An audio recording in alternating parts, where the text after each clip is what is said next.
All right, guys, welcome back to the Raised Hunting Podcast. And as usual, I make fun of who my special guests are. I'm David Holder with Raised Hunting, and I can't do it today.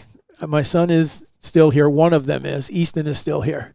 However, I have two other guests, and I can't make fun of them like I do my boys, so I'll have to be especially because their IQ is higher than yours. Maybe much higher. So, but today we have two special guests we're really looking forward to. We'll get to them in just a second, but I'll introduce them. We have Andy, who is with the Fish, Wildlife, and Parks, or I guess your guys' official is Iowa DNR. Iowa We've lived DNR. Here for 12 years. Change the terminology. I used to live in Montana, and it was Fish, Wildlife, and Parks, and I lived in Virginia, and it was Game and Fish. So I'll introduce you guys however I see fit. Everyone knows what I'm talking about, Easton. Mm-hmm. And Rachel is here as well. Andy, you're a biologist, is that correct? Correct. Yeah, I work with our depredation program and wildlife conflict stuff. Gotcha. And Rachel, you are a vet and biologist. Is that correct? Or so I'm the State Wildlife Veterinarian, and then I have a background in disease ecology. So gotcha. It's very relevant. All right. So these guys have come today. They're going to talk. You guys sent in tons of questions about diseases that deer get and things like that, and also some other questions. We're going to see if they can answer some of them. Some of them, me and Easton kind of feel like that's probably not in their cup of tea, but we thought we're going to do our viewers well and try to ask everything we can. But before we do that, we are going to stick to form, and Easton's got one of the stories. Do we know who this one is from today? Andy. Oh, It wasn't me. Yeah, that's convenient. I didn't do that on purpose. All right. Yep. Today's is from Andy. I believe this is for his son's first hunt. Yep. So here are the pictures of my son's first hunt. It was a cold, windy morning, but the little guy was eager to go out. It was a long walk, but he managed to hike across our 80-acre lot with a lot of enthusiasm. I went into this hunt hopefully to see a deer, but pretty much accepted that if any deer came by, that more than likely my son would accidentally scare them away out of excitement. Totally fine with that. My only goal from the experience was to get him hooked into hunting. Sure enough, around 8:15 a.m., we seen our first. Oh, they speak so slang. we seen our first group of deer come out of the wood line, walking north, away from the blind about 200 yards away. No shot, but my son was beyond excited to see his first group of deer coming out of the woods, up over the hill and out of sight. Fast forward to 9 a.m. and my son fell asleep, and he was laying in my lap. While as luck would have it, a deer came heading back right towards the blind and stopped about 40 yards away. My rifle was resting within arm's reach, and as I slowly reached out to grab it, my son felt me lean forward and sprang up as fast as he could to see what was outside the blind. As you can imagine, that made some noise, and the deer heard and took off down the hill and out of sight. My son was a little disappointed to see the deer bound away, but I reassured him that it was no big deal and we will remember this experience for next time. We left the blind shortly after and stopped at dinner in town for lunch, or stopped at a diner. Didn't spell that right. Come on, Andy. In town for lunch, and then headed home to tell Mom all about it. Love the podcast, guys, and hopefully next season I can update you with a new story and pictures. Heck yeah, Andy. Not a successful one, but a successful one a little bit, because your son got to learn a valuable lesson. It's one that David is still not that good at, so good job. Yeah, trust me, we had lots of non-lethal hunts when we started with the boys. I had two of them most of the time, and when you add another element where they can talk and they can interact and all that, you get a lot of events like that right there. So I'm all about it, Andy. I understand it and glad to hear it. All right, well, the part we're going to skip today, because we don't have Warren, because we got two other guests here, is we will get back to our shout-outs next week. So, but anyhow, so what kind of started where we're going to go today was, Andy, you came out, I called, I don't know, I think you actually ended up possibly doing the work on the lymph nodes that we pulled from a buck back during archery season this year. And that started your and I conversation, which led to us to saying, hey, we should probably do this in a podcast form if we could and get some information out there. So let me just kind of brief everyone real quickly on what that was. I'm driving around the block at my house, getting ready to go deer hunting, looking for a particular deer. And I did not think he was a deer that I would normally see on my place, but I knew where he was close and he could. So I'm coming down the road. I got to cut through a neighbor's property on the road as I go. I look over and I see a deer laying on the ground. And I think it's dead. I mean, it was laying flat on the ground. So I pull past it a little bit, but I thought I saw antlers. I'm going to go back and look. So I turned around. When I turned around, not only was it a deer, it was the deer that I was going to look for, and he's laying on his side. I still think he's dead. And so I drive up to the neighbor's property or neighbor's house and knocked on the door and said, hey, Easton, I mean, this is all coincidental, but Easton the evening before had told me he just heard a shot, and this is archery season. And so he says, I just heard a shot, and we probably ought to drive the block here and see if someone is out, because it was at night. And so we did that. So we drove around. We didn't see anything. Well, now going through my mind is 2 and 2 says this deer got shot last night. So I go knock on the neighbor's door. I tell them what I think and what's going on. They're like, yeah, go over and take a look. So when I pull back down there, lo and behold, the deer lifts its head and is still alive. And I'm not seeing any blood. I don't know what's going on. So I'm standing there and I'm looking at this deer. As much as I know about EHD, I have never physically had an interaction with a deer like that. And so the next thing I did was call the local game warden and said, hey, look, here's what's going on. You know, I thought it was shot. I don't think it is now.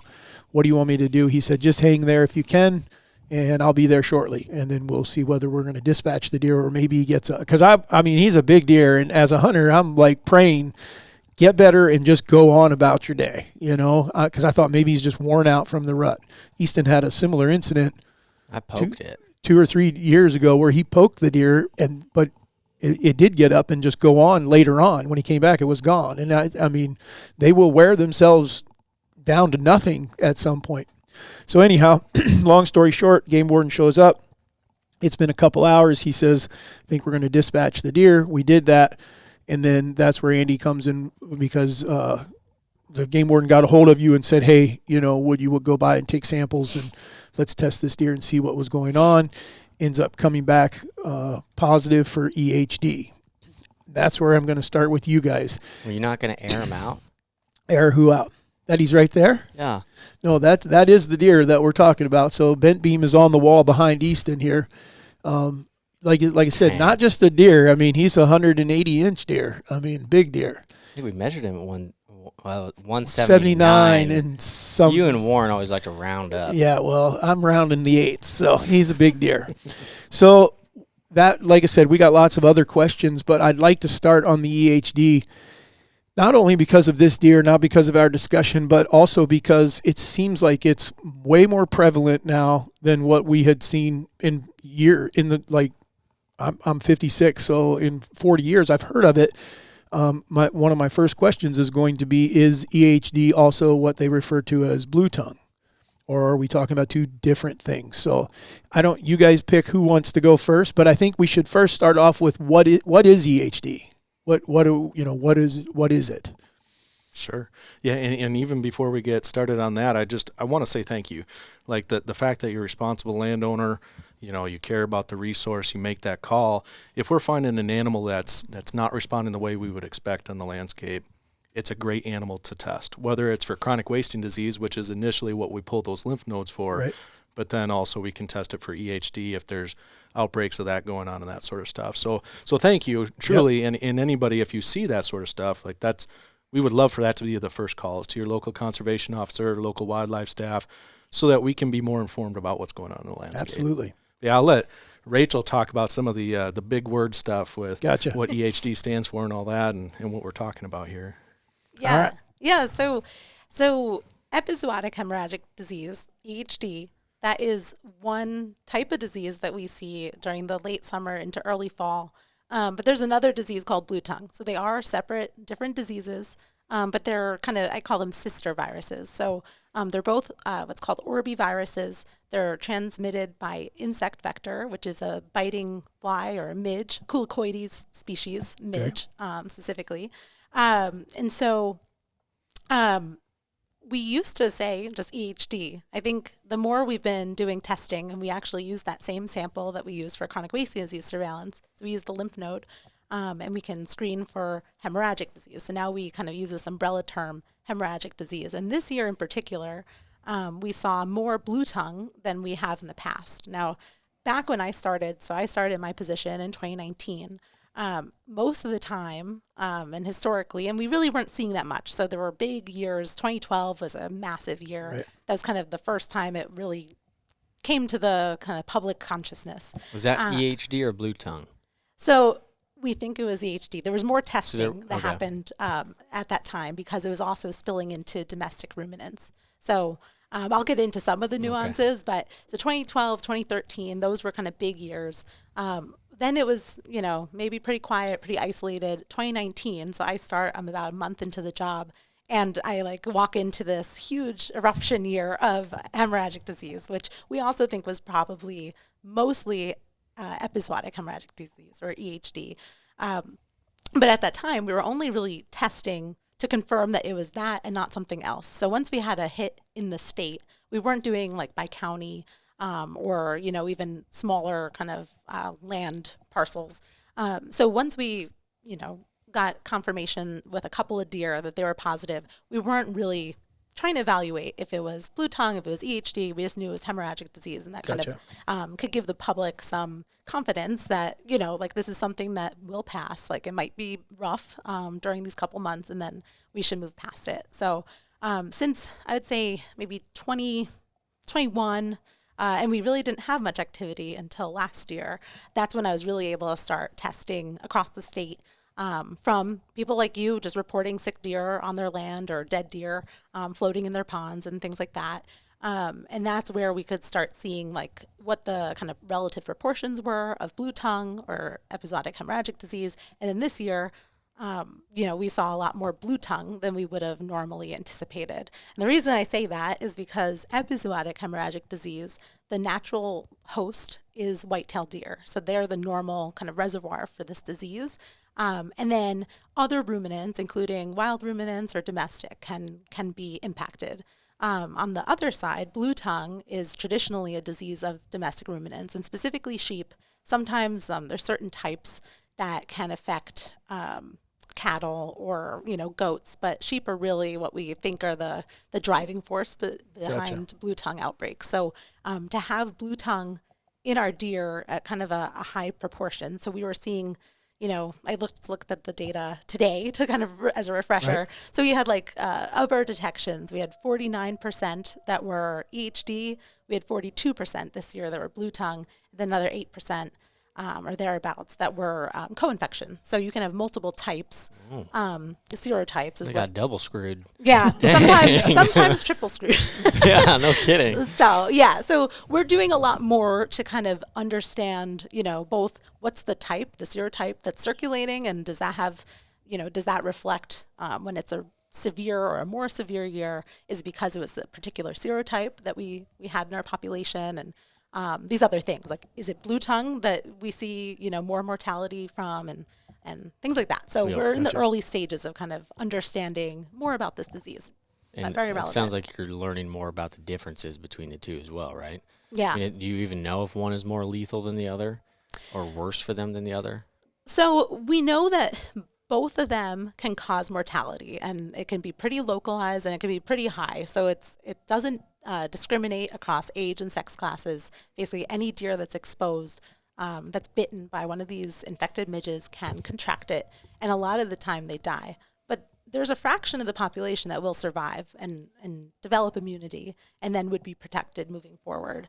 And there's some really interesting differences, out of the southeast, where hemorrhagic disease has been circulating for a much longer time. You wouldn't even know that there was an outbreak. You would just have the antibodies that show that the deer were exposed. So you don't see that really high mortality that we have here. But we're kind of, maybe we're no longer on the northern front, because they've definitely had it in Minnesota. And, as we have warmer winters and maybe wetter times a year, that can kind of drive different outbreaks of this, because the midge breeds in mud flats. So you need kind of droughty conditions, but you need some water to get that mud. Right.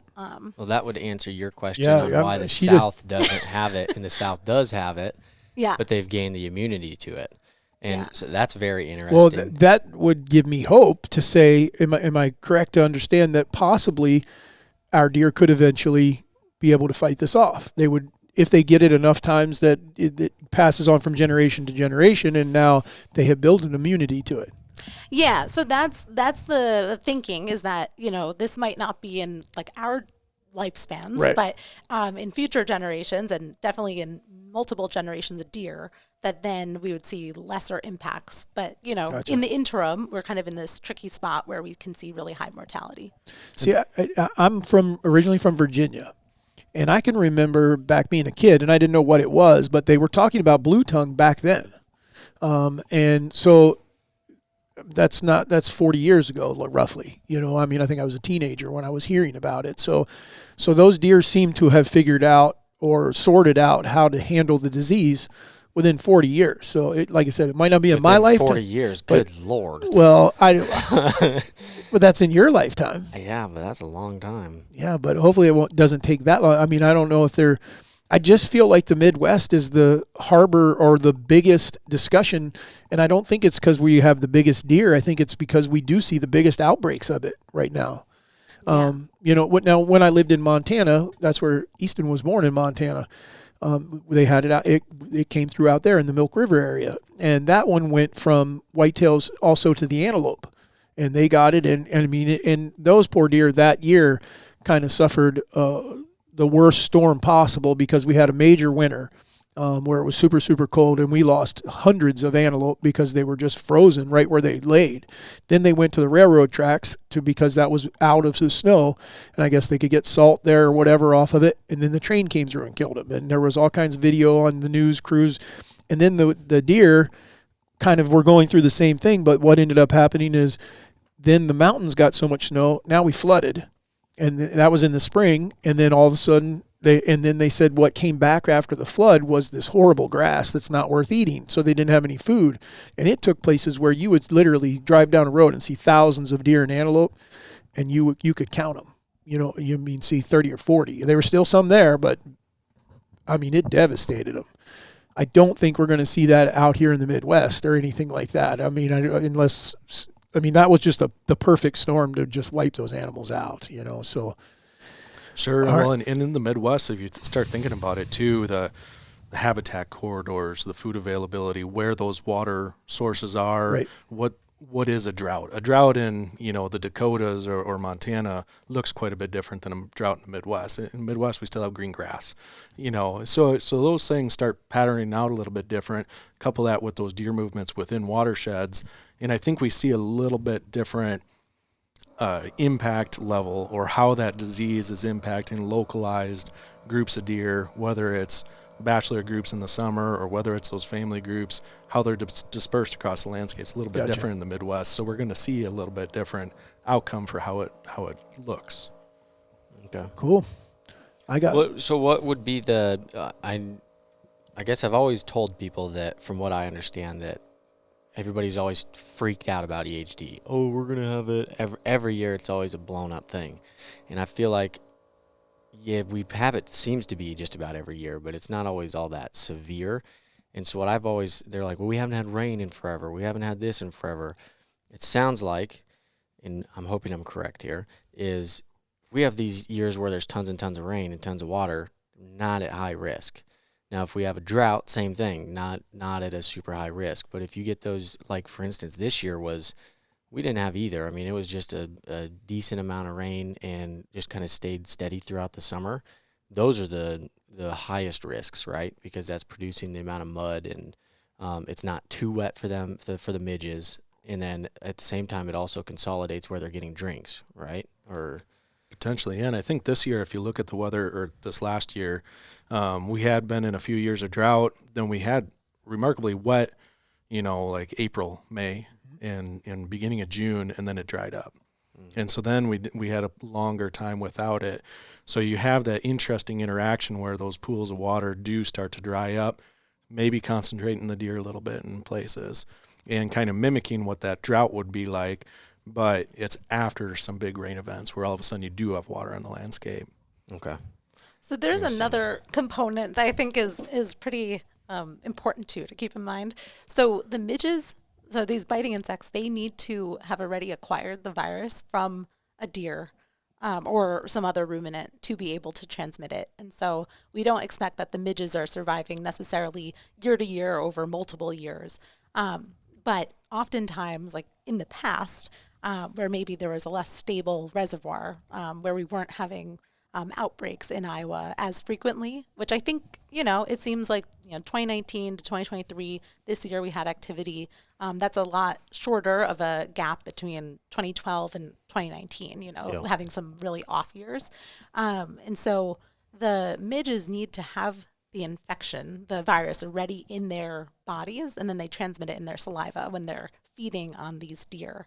And so in the past, we would say that it could literally just be a wind event. So from somewhere else that's been dealing with it, and it could be from down south, it could be from, our neighboring states, that they could just be blown in. And it kind of sounds ridiculous, but that's how you would introduce infection to a population that otherwise, doesn't have it. Because technically they die every year, right? I mean, so we think some females overwinter. Some of these female midges, I've had to look into the vector biology of this. Yeah. And so, there might be a subset that can maintain an infection cycle. But for the most part, that's why we think, or we usually say, like, once you get that first frost, a lot of those insects are dying off. And so they can no longer transmit the disease. Yeah. Yeah, which is interesting. This year it definitely came into play because a lot of our reports were later in the fall, right? I mean, we had quite a few that were, even when This was November 7th, I think, yeah. And we had some going clear up almost to December. And you look at the weather and that, as far as a hard frost, it was a while coming this year. We had some light activity here and there, but not too much. Now, Rachel, I guess I'd be curious too, and this is a chance for, I'm not trying to take over the interview. This is good. But you're talking about the midges needing to acquire it from somewhere. You're talking about other ruminants. Would that potentially, and something I get questions about sometimes is, okay, so how does that play into livestock industry? Would the movement of animals from one part of the country to another potentially facilitate that? I think it certainly can, because we know that these are species that can carry or be infected, at least with the virus. And most of the time, like cattle, they're not going to show outward signs. They're not dying like we see deer. So they can largely be asymptomatic.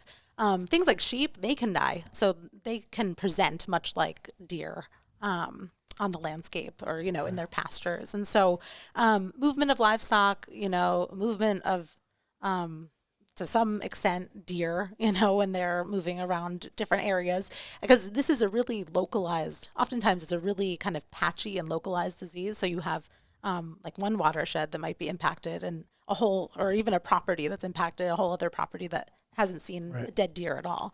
And so just even those local movements that might seem really insignificant can physically move the disease around.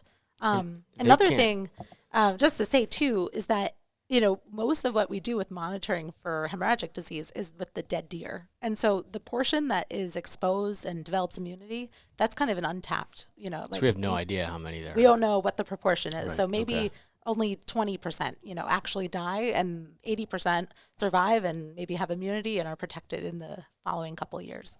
So they can't give it to each other, right? It's not. No, so it needs to be through those biting insects. But of course, if they're in close proximity and they're, insects in that area, then it can higher feed Going on to get more of them. Yeah. Interesting. I don't know why I asked that one because I had a better one and I lost it. You're supposed to be looking at your list. This is supposed to be the ones that we have. She's got me thinking. Well, it's good that you guys are talking about the deer-to-deer transmission, because then when we do move into that other disease thing that we do a lot of surveillance for, chronic wasting disease, of course, that is one that can be transferred between deer. Okay. And so then that definitely presents a different set of challenges when you're talking about disease management on a landscape and deer at different times of year, bucks being in close contact with each other versus a food source or a bait pile or a salt lick, and all of a sudden that's a potential to really spread that disease.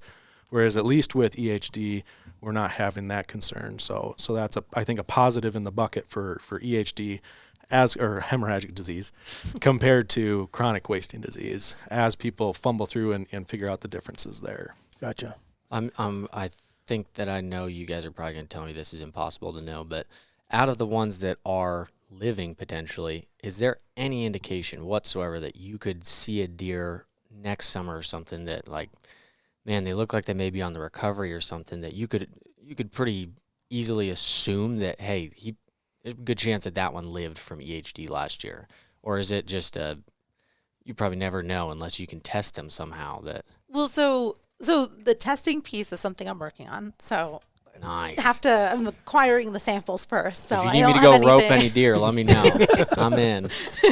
But on the other side, it's even quicker than, it's not like the next year. It's as quick or as soon as that season that they're harvested. So by the winter or the late fall, depending on when they were infected. Now, some of these signs, if they were truly infected in November, which would be pretty late in the traditional kind of disease cycle, you might not see this if they were harvested then, just a couple weeks later.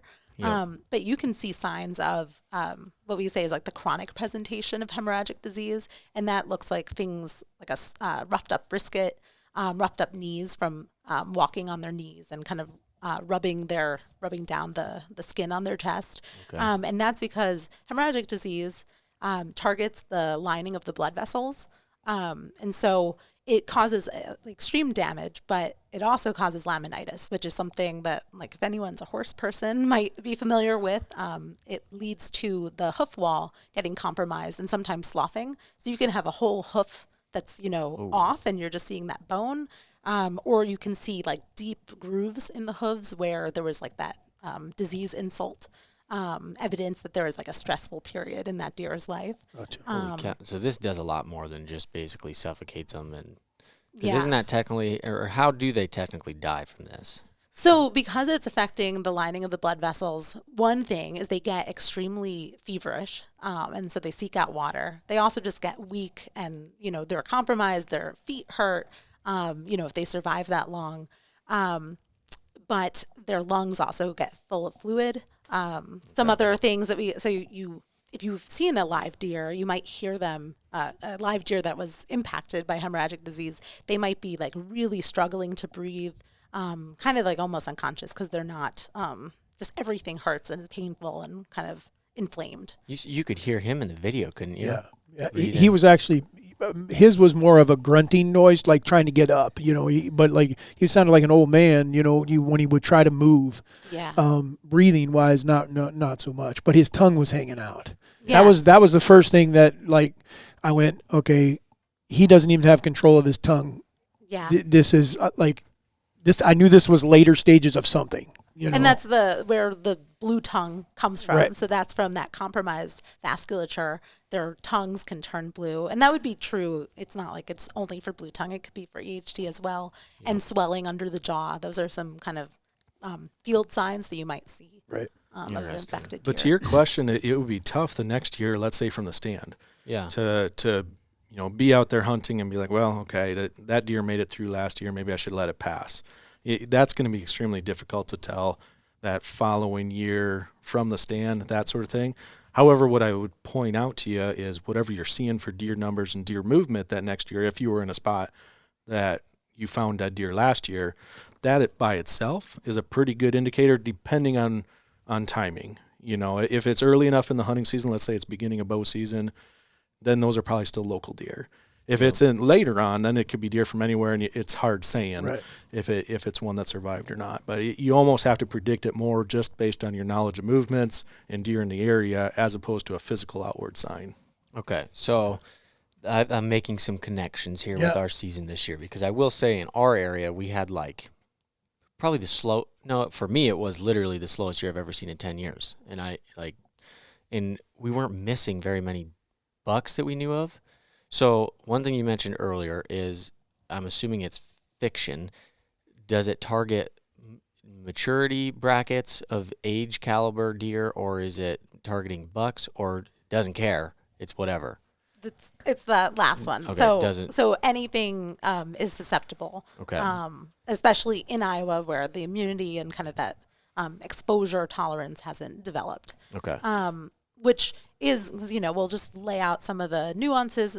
Hemorrhagic disease and chronic wasting disease, that's where you would expect it more frequently to impact your adult males. So deer that are on the landscape, they've survived, they've interacted with lots of other animals, servicing females, fighting, sparring with males. So they have the highest exposure risk. And then everything else is it goes down from there. But with hemorrhagic disease, equal opportunity. I think that explains some in because the next question I'm going to ask is about the impact it could have on the herd. And the reason I'm asking is because I think in our heads we had it's commonly known or assumed that typically it's bucks or it's an older buck or something that gets affected by this, yet we weren't seeing the amount of deer, but we also weren't missing some of these bucks we had information on and knew about. So we're like, this doesn't really add up. But how large of an impact it's going to be dependent on the outbreak in the area. But for instance, I think we had 3 or 4 deer die within a week or two that we knew about around us. Some of them that could be assumed were, one obviously was EHD, and then 1 or 2 others that we could assume possibly were as well. How much of an effect could it possibly have on your population that year? I mean, you see a massive difference within a month of not seeing deer? I mean, or is it going to be small amounts here and there? So I'd say, and feel free to fix what I say, Andy. But it can just vary. So it could be there just was 1 deer on that property that day that midge was there, and so it's just 1 deer in your pond. Or it could be, you walk up a creek bed and you find 20, deer of what we would expect would be different sex and age classes. I would just, I'll go on record and say that our shed season, you kept saying you think we're going to find a lot of dead deer, and I'm sitting here thinking, man, I feel like we're in a pretty good spot as far as the bucks that survived through everything for next year. But I will say, off of this information, I'd be saying, yeah, I wonder if you're just going to be finding all kinds of, any kind of deer, fawns, does. Just more dead deer. Dead deer. And that explains, too, like we've had a couple, like at your house specifically, it's always racked my brain why we'll find 3 or 4 dead deer in his bottom that has a creek that goes through it. But we didn't know of any EHD in the area or anything. There's nobody else that hunts around it, so there's no shots in them or anything. There were does or something. I'm like, how the heck are these things freaking dying? Just dying. That makes sense that it's not just targeting bucks. So that's a very good. While you're on that subject, though, I want to clarify, because I think someone explained to me, and I guess I'm asking for reassurance, or no, that's not true. The reason that you see more bucks, especially when EHD or hemorrhagic disease shows up early, is because they're in bachelor groups. And so therefore the midge is there and there's 5 of them together. You end up killing all 5 of those bucks possibly, or much higher risk of that. Where when you have it as late as what you and I saw it this year, Andy, when we were, when this happened, they're not together. So you weren't seeing multiple bucks getting it. You just see one sporadic here and there. Now, is that sound like something that would make sense for more buck mortality early in the year when it shows up? I think that tracks with kind of what we talked about with the if you're near each other and you have the infection already circulating in that area. So depending on the time of year, you're going to have a different social structure. So Gotcha. I think that's all sound logic. Okay. Yeah. My dog is trying to get comfortable, is what everyone can hear in the background, and we're all laughing at him because it's not going anywhere, Dan. It's going to be the same pillow that you got to lay on there. So He's being a good dog. No, that's good. No, I think that's an important thing to hit on is timing, deer patterns. Those things are so important. But what's interesting is this year, our deer biologist, Jace Elliott, he actually worked to put a platform on our website so the public can self-report. In the past, it's always been somebody from the public, finds these deer, they call a DNR person, the DNR person tries to report it. There's still plenty of that. We're still happy to do it. But there's also now this format where you can just go to our website and self-report if you find them. And what was really interesting is we do hear that a lot about bucks. Of course, it's going to draw a lot of attention. You might walk past a few does, but you see a big rack, and that's going to be the story, right? Well, with this self-reporting, it was over 50% of the reports were does that coming from landowners, recreationists, all those things. So that's an indicator to me that it is any and everything that it could affect. But I think it just depends on where that midge is and if it is one that's infected and what deer are there at that time. Gotcha. So then bachelor groups, family groups, even button buck movement, like those all could play into it. And it's such interesting timing with it being late summer when it typically hits is when we typically see a few more weeks of the bachelor groups really holding tight. And then they start going into that October phase when they start moving way differently, as anybody out in the trees knows that. Gotcha. Interesting. So could you assume, like for us in our area, if we're assuming it's localized, we know that we've had some EHD. Would it be likely to predict next spring we're going to be seeing more, or hopefully if the herd is recovering from it, we're going to see more twins and triplets and stuff being dropped from does? Would that be an indicator that last year was tough, or you may not even see that at all? It may take 5 years to recover from what damage was done.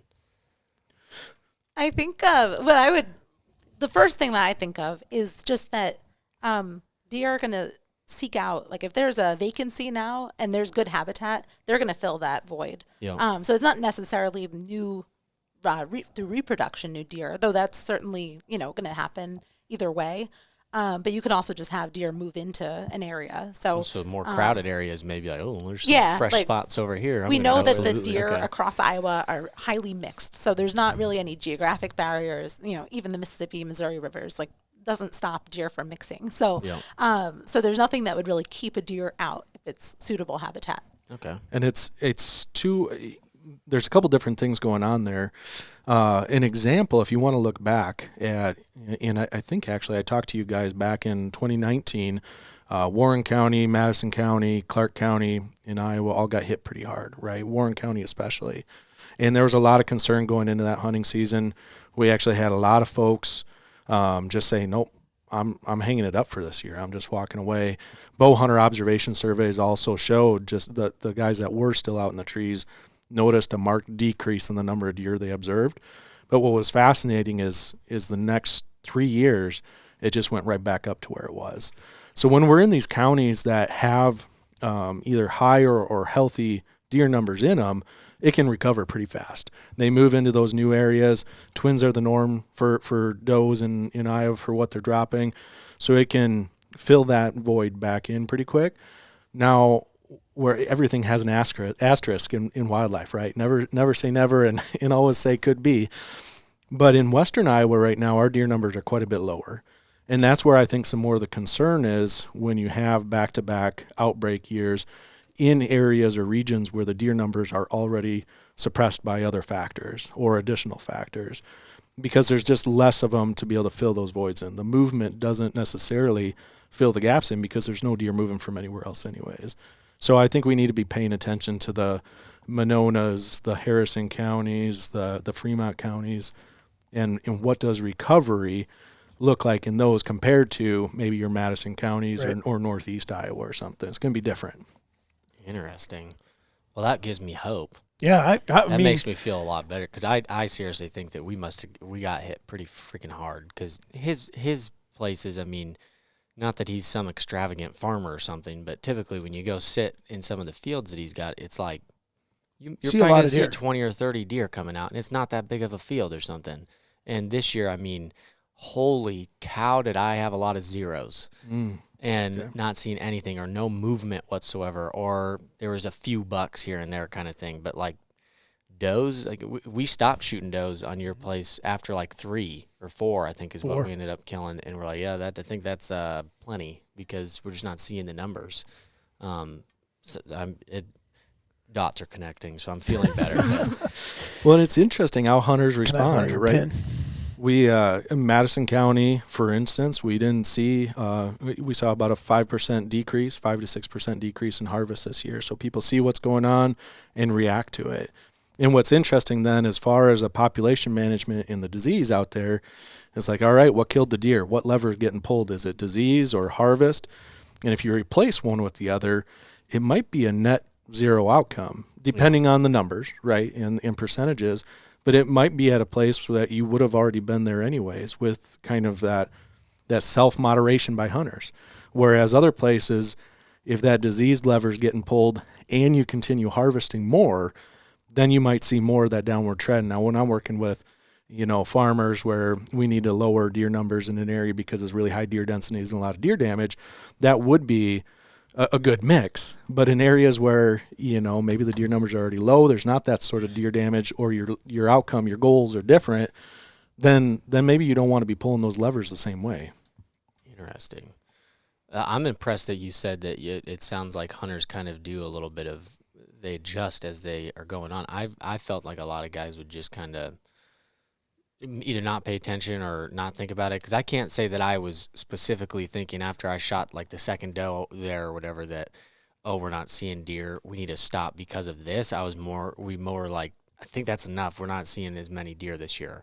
We didn't connect dots of, oh, we may be getting hit with EHD pretty hard. Right. It this wasn't year, a why and, are we not seeing them. It's just the fact that we weren't seeing them. So let's Yeah. not contribute to this, Sure, Right. at this point, and see what happens here. So moving forward, that might come to front of mind. Absolutely. Like, well, we did see some of those, Oh, I deer in think the that'll pond. help tremendously with some of the other questions we have in some of these other topics, like knowing how many does you should be shooting on a property and things like that. That is a great in the now.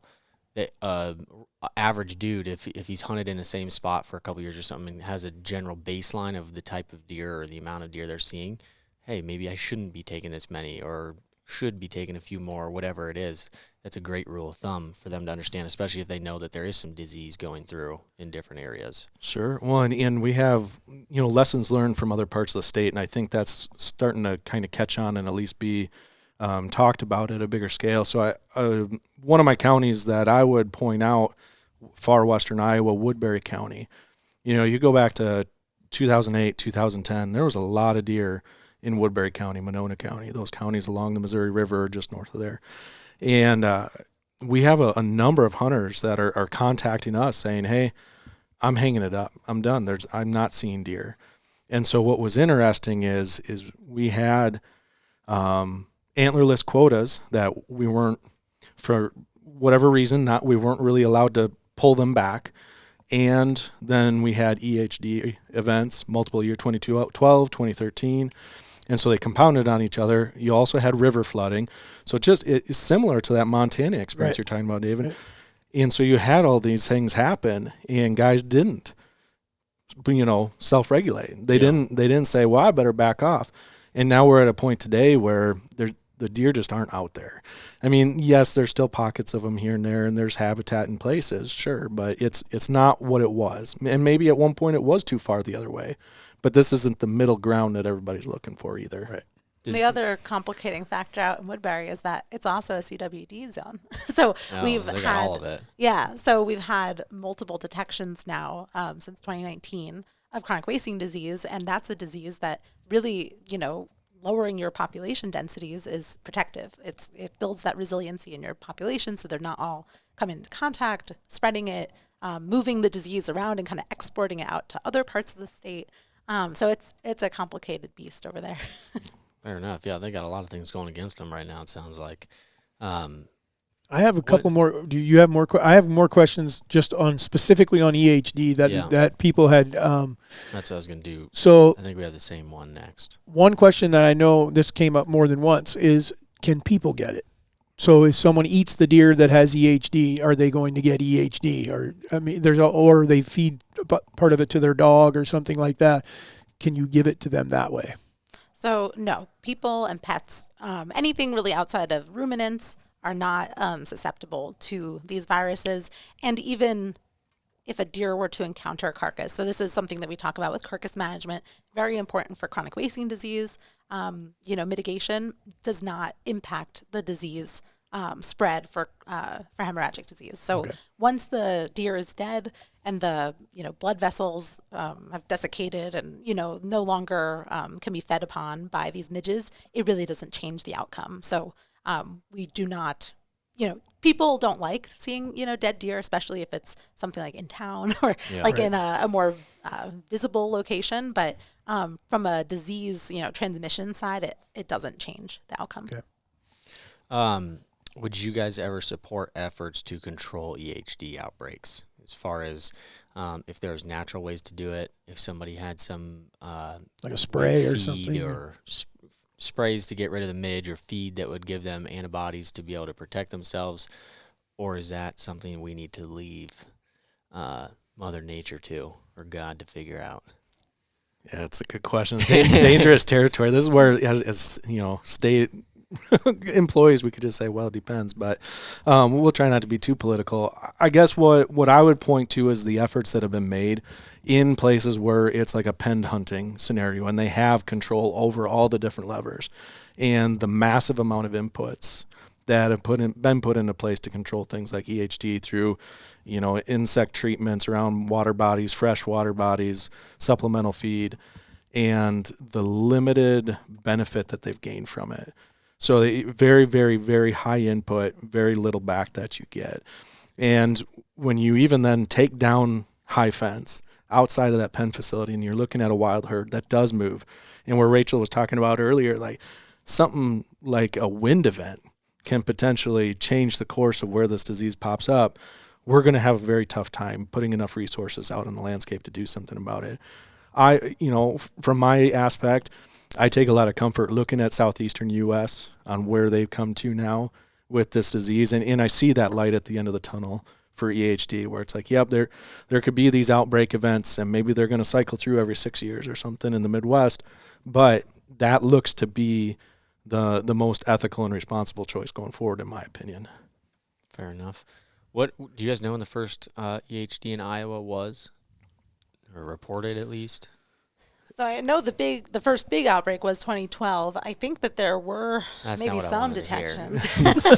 No, there was some real minor, well, not minor, but some stuff from earlier, like 80s or something. And so that's where some of my question about moving livestock comes from, because we knew that southeastern parts of the country were experiencing it, and we're well into it by that point. But as far as recent in disease knowledge that our current deer and their genetics have in the landscape, 2012 would have been the big one. That's that starting point. Sorry. Yeah, he was more hoping, years, man. Yeah, he was hoping that there'd be a 40-year window and we're at the end of it. Yeah. Like one interesting thing too that we had not documented prior to this year is that so we know hemorrhagic disease, either of those viruses, they don't discriminate, and in that they can also take out diseased deer for other causes. So we had in Shelby County, our first detection in that county this year was actually a hemorrhagic disease positive deer. And then we also had our fourth detection in Woodbury County that was hemorrhagic disease positive. So these are deer that died of hemorrhagic disease, but also were harboring chronic wasting disease. And could spread that disease into, a larger expanded population. And so that's something that we just don't know, because we're not, the resolution that we have, we can't know how many times this happens, but we were able to capture that data this year. So there can be some protective aspects of, harvesting deer, like managing deer populations, and even if that's through disease, sometimes there's other positives that come out. Yeah. And I'll give you a little glimmer of hope. Now, maybe this is more applicable to field staff that's out there actually hands-on with dead deer. But kudos to Rachel and also the scientific community with finding new ways to test. So in 2012 and 13, when we were going out there, if we wanted to know, what was this disease? Is it EHD, HD? What's the serotype? Like, we had to get that animal basically as it was dying, pull the spleen out of it, submit it, like rush it up to Ames, that sort of thing. And now with advancements to be able to pull those lymph nodes when we're testing for other things and doing that anyhow, it's saving some headaches of doing some pretty nasty work in the hot summer days of trying to pull out various organs of deer. So that's an improvement. I love seeing any advances in science in aspects of this disease management, whether we're talking hemorrhagic disease or chronic wasting disease, because it tells you, yes, there are people who are putting time and energy and moving behind here and moving some of those awesome advancements, and could bring some other things along the line, which would be good too. Yeah. So it sounds like there is definitely some more, or some certain things that can make a deer more susceptible to getting, or I guess not being able to fight off. I'm not going to even try to say it, EHD. But basically, some deer are more susceptible than others. Would that be fair to say? Like one that, for instance, has CWD, is going to have a weaker immune system. So that's an interesting question. So I think we don't know enough. So in other issues, like in birds, in like raptors, so let's say an eagle with lead poisoning or, exposure to lead at least, they are likely immunocompromised and so more susceptible to maybe an avian influenza incursion. So if they get exposed, maybe they have that weakened immune system. I think that we're still learning about yeah. this. And so you're right, chronic wasting disease, now most of the time, unless they're kind of in that clinical phase of disease, they look pretty normal. They seem pretty normal, and then it's like a rapid deterioration. And so that particular one is challenging, and we need to learn more. But fair enough. There's probably things that make, there's nothing that's making one deer probably stand out versus another in terms of a midge feeding on it. But there might be things that make that deer more resilient. Or less resilient based on, if it has respiratory disease already. So we know, I get calls from all kinds of people, our staff, the public. A lot of times it's from hunters that are field dressing their deer and the lungs are attached to the rib cage, like, fixed on like really strongly. And they're like, what is going on here? Or they open it up and there's like green pus coming out. Because that's like an active abscess from respiratory disease or lung infection. So maybe, since we know hemorrhagic disease affects their lungs, already having a respiratory disease would make them more likely to be the ones that succumb to that infection. So see, the one that I've seen, now that you say that, I have another question, because I've seen them with like black lungs, like spotted. What is that? I've never leprosy, don't you know? No, I've never called it in. I mean, I just assumed that they had something wrong that I didn't know what it was, and I just gutted them and went on, But they definitely had splotching of the lungs. No, it could be like a localized respiratory disease based, depending kind of on what it looked like. Sometimes it's just how the blood vessels rupture. Okay. So, at harvest, changes in blood pressure and things like that. So hard to say, but I do get lots of pictures like that too. You just hit it too good. Yeah. So here's going back to water. What is your recommendation then? Because we do it. We have places some of our creeks go dry, and so we put water troughs out for the deer. Is that something we shouldn't be doing, or is that something, because we also felt like we were doing a good job because there's no mud around it. There's no silt or anything. It's just clean water. I guess I'd like to hear your guys' thoughts on that. Is that something that's smart to be doing or not? So my general approach is just hands off. Like the deer know what they need, they seek it out. From a breeding the vector perspective, it's probably not changing anything. But from just, congregating deer, maybe if one's infected, those midges are around anyway. They don't need to be by water. Like they're pretty mobile. You can be exposing that whole kind of population using the trough. It's hard to say. It might be kind of net neutral overall. Gotcha. Yeah, I need to go get my hay bales. Evidently, I shouldn't be feeding either. Let them do their thing. It's just tough to see those suckers when it's minus 20. Well, you do know that they're going to live. But sometimes they don't look like it. My theory is just to try to help them out. Maybe he recovers a little quicker, that next year he's got a better chance to grow bigger. I don't know. I think a lot of it just makes you feel better. I think there's a lot of that goes on, and I think if you pulled and talked to 5 different biologists, you'd probably get a little bit different answer from any of them. One of our first biologists that really was kind of the lead with CWD stuff, he always talked about in the debate of food plots versus putting food out and those sorts of things, comparing it to either you pass around a bowl of soup to everybody, or you're at a buffet. Yes, everybody's kind of eating from the same thing, but at least you're spread out. And any of those communicable diseases, there's a chance of it, right? So it's a pros and cons, weights. You're providing supplemental feed, which is good in a tough winter as far as that individual animal. Is it having an overall population impact? Most likely not, but there's some of the feel good. You can't deny some of that going on. So it's just observing what's going on there and what's your outcome. Are you wanting to just really get a census of what's out there, get pictures in the camera? What is the goal of you doing that? And then think about, okay, now how am I actually changing the natural deer patterns? And is that going to influence any of the health of that community right there? So everybody needs to make their own decision there. Be informed as you can going into it, though. So, and then my last question, I think we kind of I touched on what I did, but I think people want to clarify, can they kill a deer that has someone comes up on a deer that they think is sick or whatever? I'm under the understanding you can't do that unless you're putting your tag on that deer. You can't shoot that deer any other way of dispatching that deer.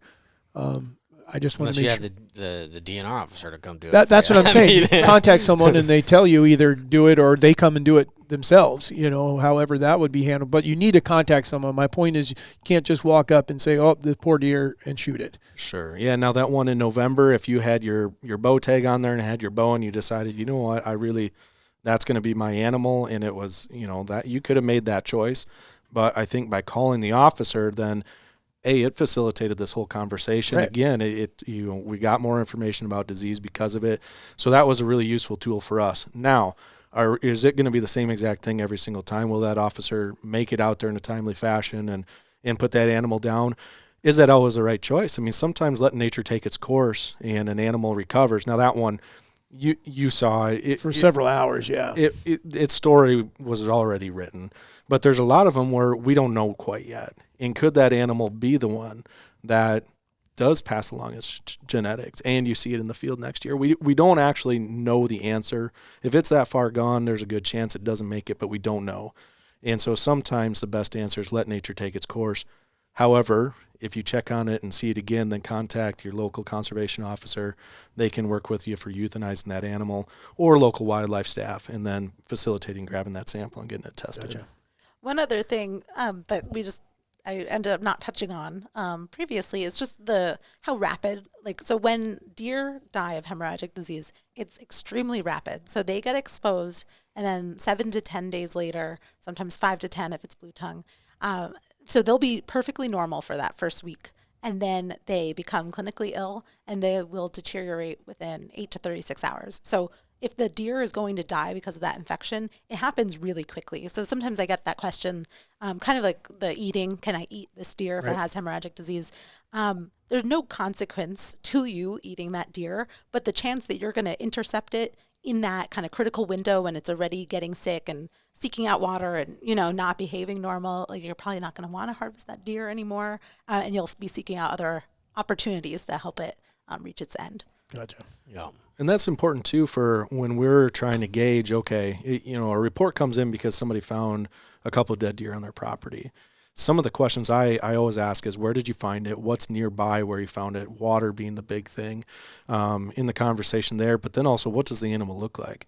If it looks like a healthy, thick animal that you can't see a broken bone or a hole or something like that, like what you inspected for, hemorrhagic disease kills them so fast that they don't really have time to deteriorate. Whereas other diseases, maybe they're standing out there with a brain abscess for a while, walking in circles, and they might slowly get wore down. Chronic wasting disease, when it is at that end stage, a year and a half later after them getting it, we're going to start seeing those clinical signs of skinniness, droopy ears, drooling, things like that. Hemorrhagic disease doesn't function that way. Really fast. It happens right away. Yeah, unless they started like that, and then it takes them out. Well, yeah, fair enough. Yeah, one of the worst things I've ever seen, it was on the internet, and I'm just assuming that it was EHD, the deer had showed the signs of it, was he walked through a park of people camping, and people started filming this buck. He's just walking by, and he walked out into the creek or a pond, you couldn't tell what it was, and he just walked until the water went over his head, and that was it. Mm-hmm. He just completely submerged himself and never came back up. It was awful. But he did not waver, didn't look at anybody, didn't do anything, just went straight out in the water, and that was it.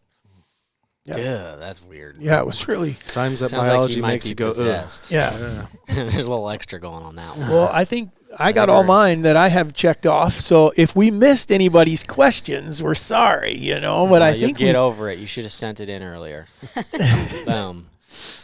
We did our best. I think we do some maturity and health of population. Yeah, we're gonna pick your guys' brain a little more if you're okay with it. So far you guys have been a superpower of information for us. It's all her. Yeah.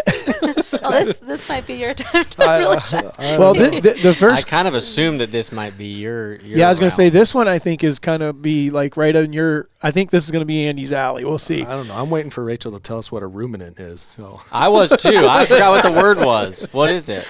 It's anything that has a rumen, so a multi-chambered stomach. So, okay, I'm good. Oh, get over it, David. Cattle, deer, sheep, goats. There's a chew their cud. Antelope. They regurgitate and eat it again. Well, I don't do that, so I'm good. I'm not getting EHD. There you go. There you go. All right. We have a bunch. This is generally about maturity, like age brackets of deer, mainly bucks, and then health of population. So we're probably not going to get to all these because we just listed. So that means that we might have to have you guys come back, because I know we've touched a little bit on CWD, but I feel like it's another EHD type thing. So if you guys don't mind, we're going to table that sucker and attack it one day specifically. Yeah, we have a that'd be lot. great. There's a lot I'm of here for controversy. It's a big subject, you know. Yeah. So, but we just can't. We can only do so much here, you know. So we'll We try. could have a whole podcast series just on chronic wasting disease. Probably. Oh yeah, it'd probably do really good too, because there's all kinds of controversy with it. I mean, I don't even understand, because they confuse me, because you have 50% say this, 50% say the other. But we'll get to that. But this next one is 100%. I hope that you answer the way I want you to, because this is gonna be great if you do. And that is, when it comes to trying to manage a herd, as far as, I'm not speaking on numbers wise, I'm speaking on trying to manage like your bucks in your area, trying to grow larger deer. Is shooting like your call bucks or your bucks that don't have the best potential, is that beneficial whatsoever? And if so, what is the theory behind it? Like, are you getting that out of the gene pool, or is it way too significant for a few guys to try to handle or affect the gene pool? Great question, and it is one that comes up, you know, and sometimes we'll get it from people who are, hey, I'm a recent, you know, new landowner. I've got my 80 acres. What can I do? Other times it's interesting because, like I said, I work with our depredation program, so crop damages and issuing depredation tags to help manage deer densities in certain areas. And I've had producers ask me, can I use this on a cull buck? And it kind of makes me just go, oh, man, no, like, let's not go down here. First of all, if you're trying to manage population, you're talking about does and does only, right? So there's been, and I'm not an expert in the field of looking at those genetics, but I have read several studies looking at cull bucks and that antler management. And it's been pretty eye-opening when, again, I'm going to go back to these, like, pen facilities. And one of them was a study looking at spikes. And if it was a spike, they removed it because they thought, you know, that there's this prominent theory that if it's a spike, the genetics aren't good. So down the line, you're not going to have the same caliber animal. And it was amazing that with, you know, 8,000 acre penned in area, trying to do this hardcore removal of these certain types of bucks, and they didn't have an impact. So I'm just going to let you know that it is. I've been known to shoot a sniper. I just air myself out. What do you think? What are you laughing at, Nick? It's not funny. Oh, this is amazing. Please continue. There's a lot of powerful things going on with deer genetics, right? In Iowa and Midwest, you know, we've got really fortunate genetics, but also food material for them out there. The deer are fed really well. They've got the water resources they need. There's high caliber bucks in this state, right? And so the best thing you can do as far as that antler management is just all about age and letting them get to that age. I've heard groups of landowners coming together and claiming that, you know, we really tried to cull out all the 8-pointers and now we're only seeing 10 and 12-pointers. So maybe there's something that can be done there. I'm pretty hesitant to believe that because that's going to take significant impacts over such a big area, and we've just spent a whole lot of time talking about deer movements and hinting at how much deer move around. I think a lot of folks would be surprised at how far deer in Iowa move during the course of 1 year, during the course of that fall and winter. I think it would be a fascinating study right here in Iowa to do it, but we see all sorts of examples from other states that have done these GPS studies, and you get these one-offs, and sometimes it's a doe, sometimes it's a buck, but they're moving 50, 60 miles. Mm-hmm. And then going back to the spot where they were collared. You know, so there was the one that, I think it was a doe out of southeast Minnesota. It was part of a study looking at chronic wasting disease and deer movements. And it came down into Iowa for the winter, and then it went right back to where, you know, it's successfully raised fawns in the past. So now that was an outlier. Now I think in Iowa you can routinely, especially with how broken up, fragmented the landscape is, how the farm fields, you know, bisect habitat, you can routinely expect deer to be moving 6 to 10 miles. So think, total in a year, or I not total, like that would be during when I'm talking biggest movements of deer. I'm gonna say that I'm looking at the shotgun seasons. You get the Orange Army out there pushing, and that's what's really gonna do it. But weather changing does it. Crops coming out moves them around like crazy. Yep. The rut obviously moves. You have a male buck that's maybe calling one section home, and then all of a sudden the rut kicks in. And maybe that area triples or more. I mean, it's going to show a lot of variation, but they're going to move significantly more as those things change out through the fall and winter. But what's fascinating is a lot of the evidence points to the majority of deer, not all of them, the majority of those deer going back to where they spent last summer once it's all said and done. So once April comes back around, they're going back. Gotcha.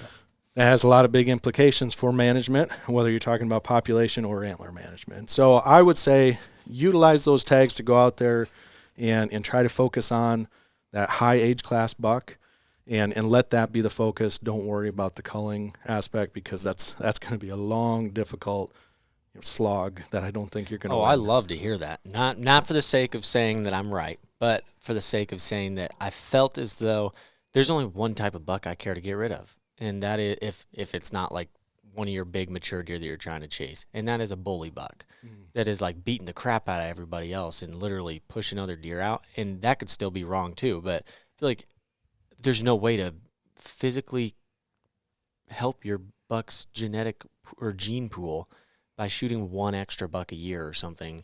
Or, I mean, I feel like it'd have to be way more controlled to ever make a large effect on it. Well, and it's interesting because sometimes we get the question of, okay, so are we going to consider something like antler point restrictions in Iowa? We don't. So for those that are outside Iowa, we don't have an antler point restriction in the state or anything like that, main beam length restrictions. And there's the concern that you take a population of hunters that's used to being able to hunt whatever they want and then quick trying to do that. Well, you might be alienating one group of your hunters who they're looking for meat for the freezer. They don't really care about the antlers, which that exists out there. I mean, good, bad, or otherwise, and that's fine. But what you might actually do is you might have the reverse effect. All of a sudden, you might be selecting out potential bigger bucks and shooting them too early based on those points. And you could actually, we've seen this phenomenon in other places, where you have the undesired consequence happens because you try to put something in to regulate it. And I, for one, am not really in favor of imposing additional regulations on it. I like, or what's appealing to me about Iowa and the way they do it is that your landowners have a lot of freedom in how they manage the wildlife on their properties. So you kind of touched on it, but I would like to know, is there any gauge way to do so on this one? I think we got this question like 6 times from people, and it's very common, is how should we even know what a healthy amount of does would be to be taking off of a property?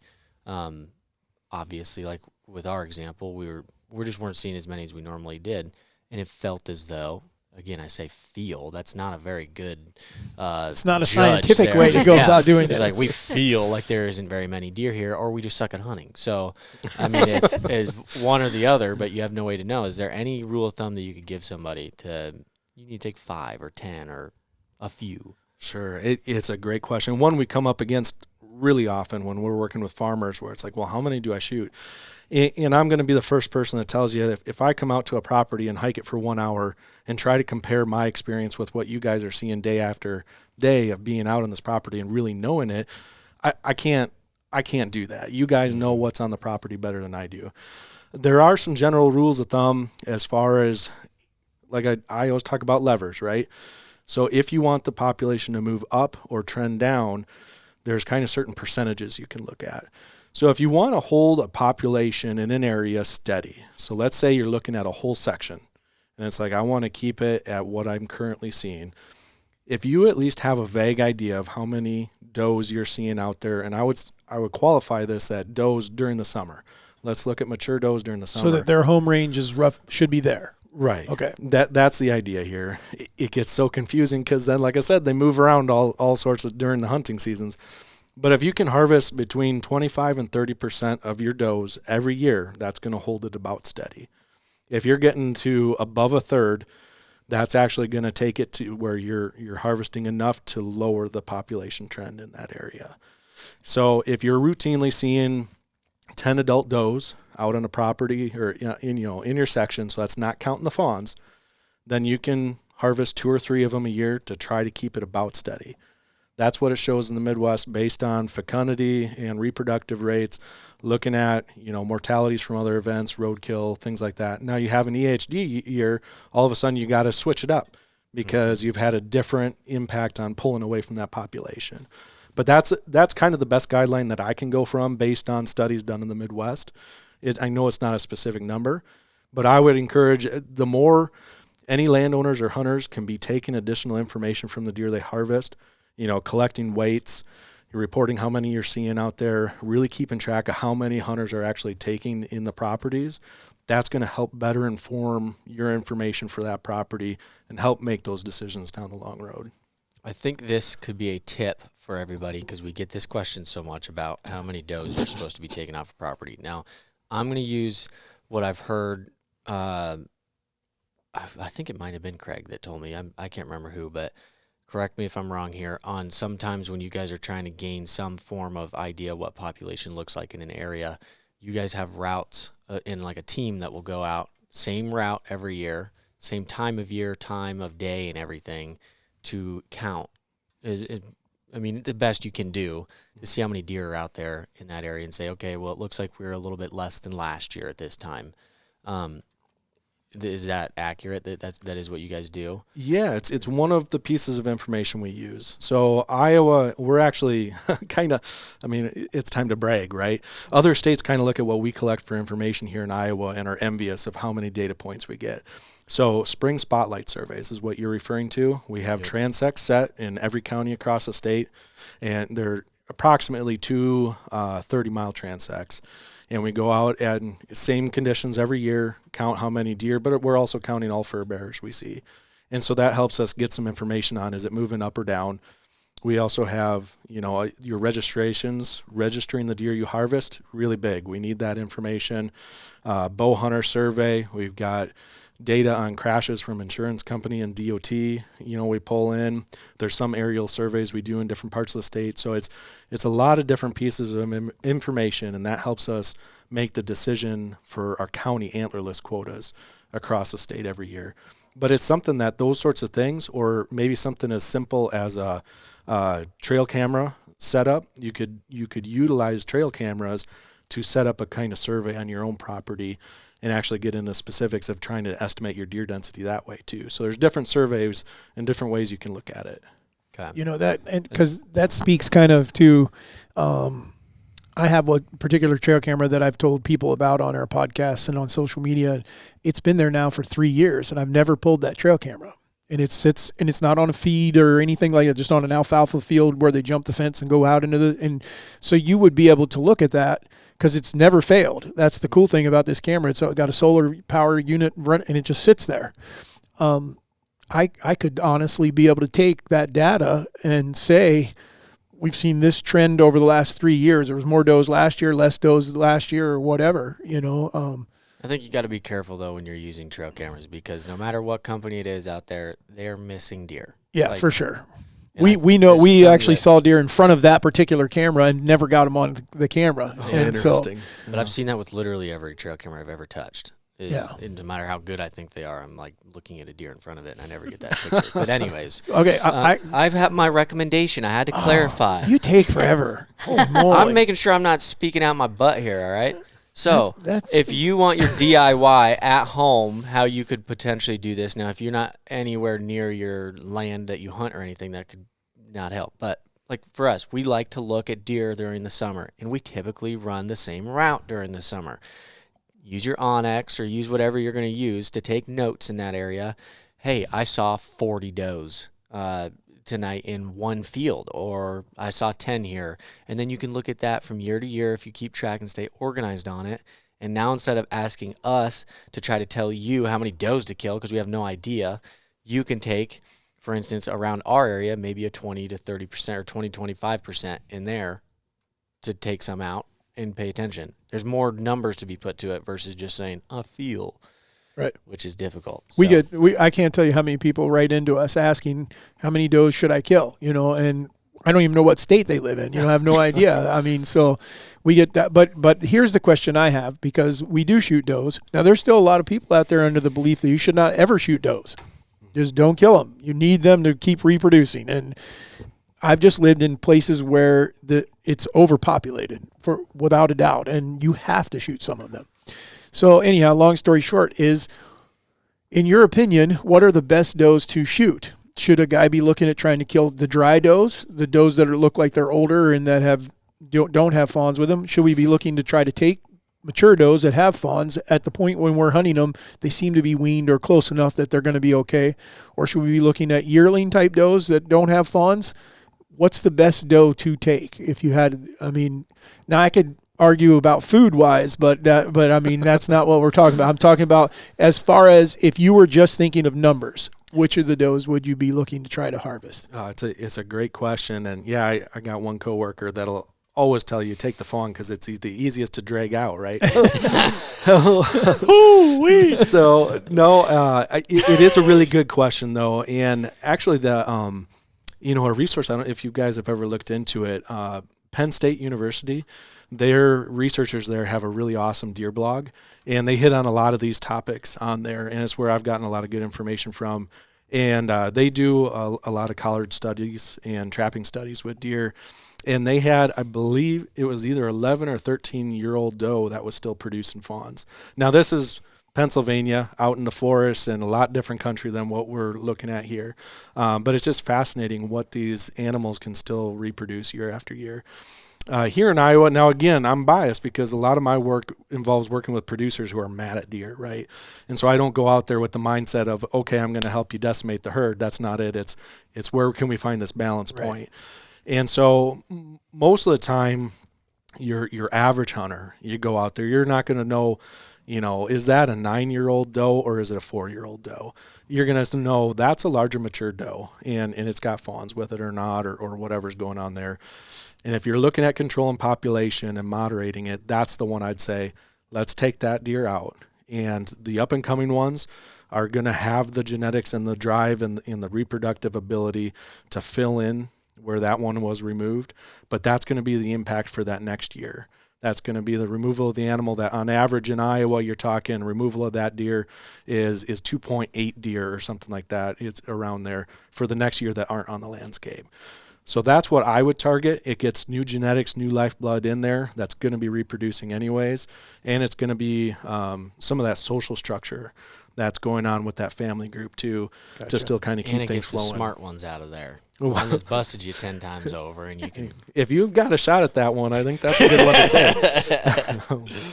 Well, that brings up a question that I don't know if you're gonna be able to answer or not, and that is, is there any way to accurately gauge an age specifically of a buck?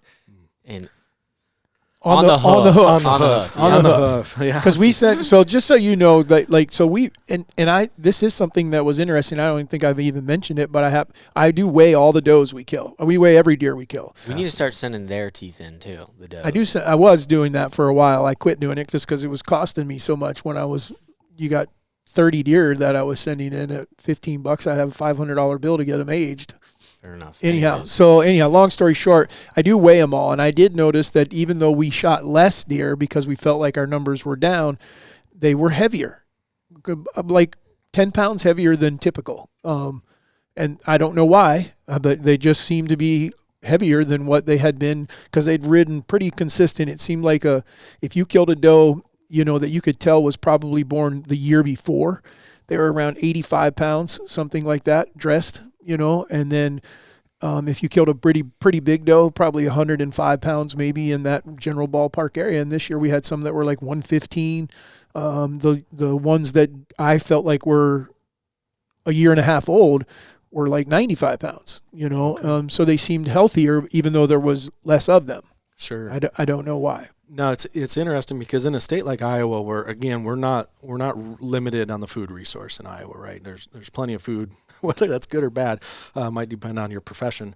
But looking at these deer in a lot of places, they would tell you that the gauge of that body mass is an indicator on deer densities in the area. Lower deer densities, higher body mass. Now, there's going to be somewhat differences whether you're in Canada versus if you're down in Florida as well. I mean, there's a big range in what those body sizes look like. But I think it's awesome that you're taking those measurements. That's more than a lot of people do. So I would encourage folks to do that because you can use that as a gauge of what you're seeing for deer densities on the landscape. So I do think aging deer on the hoof is something that is going to be tough. I mean, you might have your diehards who, with your antlers, if you're looking at the same deer year after year, you can start figuring it out that way just based on how it's changing. But if you just look at that set of antlers, I mean, you can figure out whether it's, maybe older than 3.5 years or something like that, or if it's getting to that real kind of first trophy class years between 4.5 to 5.5 years old. After that, it's going to be really tough. And I think you're going to, just like a lot of things, if you put that picture of a buck in front of 10 different people, you're going to get 10 different guesses. And even with aging, like the teeth, with you sending them in, you can get an accurate age that way. But just looking at the wear and tear, I mean, we're really hesitant to do anything outside of, is it a fawn, is it a 1.5 years, or is it a 2.5-year-old or plus? Like, that's the basics. And just a little anecdote, the first year I was really getting into aging deer and looking at jaws, I just, I Googled, jaws and deer teeth wear. And so I had this, I didn't look that close at it, but I found this document. It's like, great, look at all these pictures. They got them from known age class deer. I started comparing them and was making all these estimates. Well, it wasn't until like halfway through the fall, I realized this document was from Texas. Well, what deer eat in Texas completely different is not the same as what deer eat in Iowa, right? And that affects what your teeth look like. So that there's a lot of traps there to get pulled into. I think it's fun for people to go out there and try to guess the ages, but when it comes down to it, sending in those teeth to a lab is really the only way to accurately do it. I'm impressed at how well some people do guess ages of deer, but for the most part, once you get over that certain age class, it's just a guess. Just one other little thing on it. This last, so now for 2 years, we've had on the reporting requirements in Iowa that main beam antler length. So there's kind of two parts to that. One, it's coming out of information that we were working with an Iowa State grad student and getting a lot of measurements on antler size and then sending the teeth into that, probably the same lab where you send yours. Right. And so that we were getting known age with length of those antlers. And we're very fortunate here in Iowa that there was a clear cutoff. If that animal had a main beam length of at least 14 inches, the chances of it being over 2.5 years or 2.5 years or older was extremely high. I forget, do you remember, Rachel? I think it was like 90% of them. So it was really high confidence that if that's the length, that's how old it is. And by taking that and getting that measurement reported to us, we can start to tease out what's actually getting harvested out there. How many 1.5-year-olds, how many 2.5 plus, how many, of those smaller deer, we can actually start painting that picture better. A lot of other states do it. And so it comes from measuring that main beam only in conjunction with actually sending those teeth into a lab. Interesting. So that's where the number came from. That was one of our questions. We were curious about why was it 14 inches? Yep. Why that was implemented, because we figured it was for some form of research. And then why, or what is the significance about 14? I would not have guessed age. I would not even a little bit. Yeah, it's pretty interesting that it at least gives us there's some cutoffs, and that's why I said that you can look at it up to a certain age. After that, I mean, you're kind of guessing all sorts of things based on that animal, and an injury one year could throw it all the way off on what you're predicting for it. That is also goes to what's your deal, huh? Goes to show that judging deer is very difficult. I've said that. I mean, I hear so many guys that are, what is this problem? I don't know. I can't talk dog. So many guys act like they have 7, 8, 9-year-old deer all the time. I'm like, do you know that? Well, no, I just saw them last year. There's no way in heck that you're going to be able to judge that. I guess that guarantees it's 2. Yeah. Yeah, exactly. Yeah.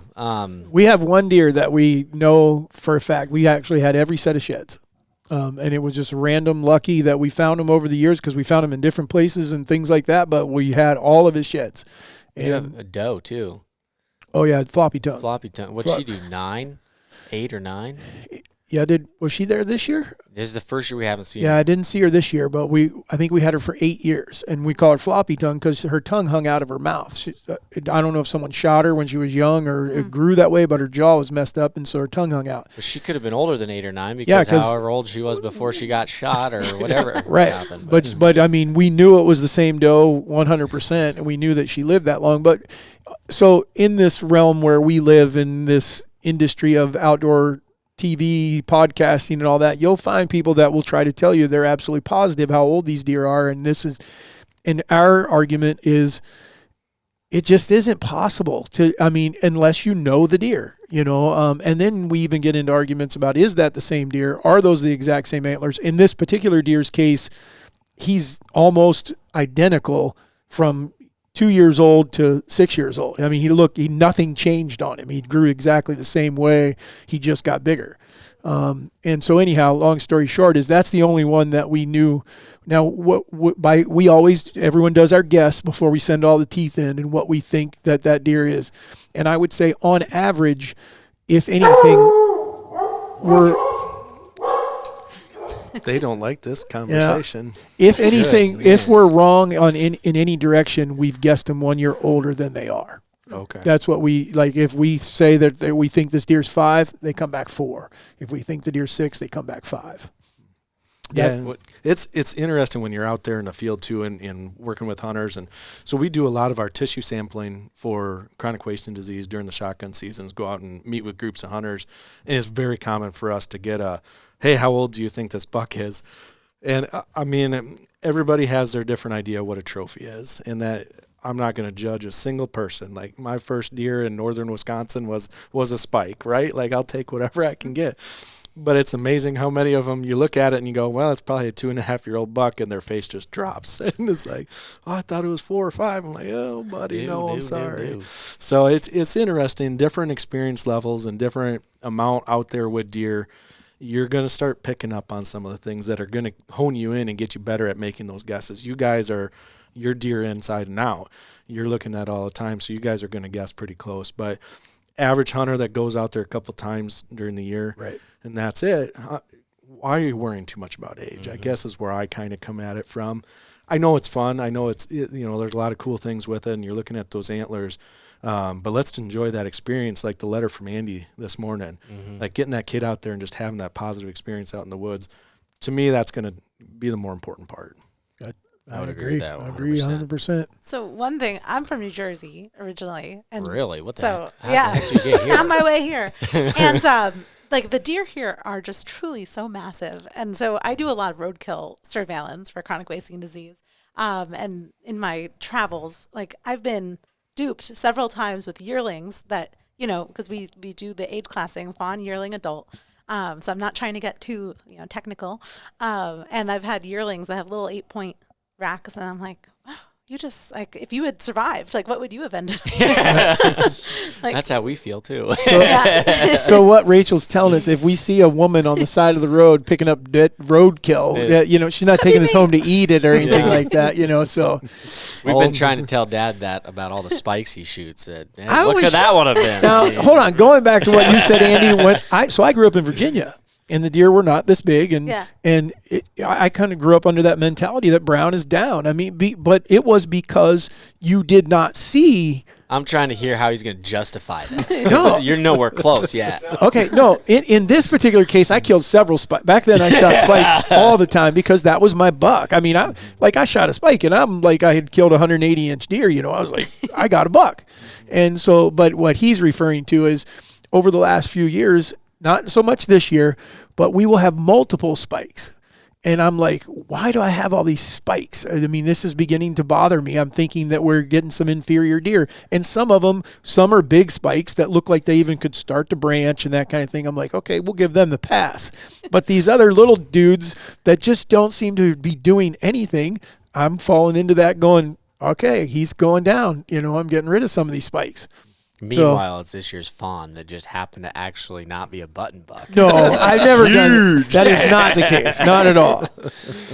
Okay, well, you kind of mentioned it. Do you know what, like, biologically speaking, what the prime age is of a deer physically, as far as like what they're, like a human, we know what their prime years are. And does that correlate? What are you talking about? 56 is your prime years, man. You're way past, brother.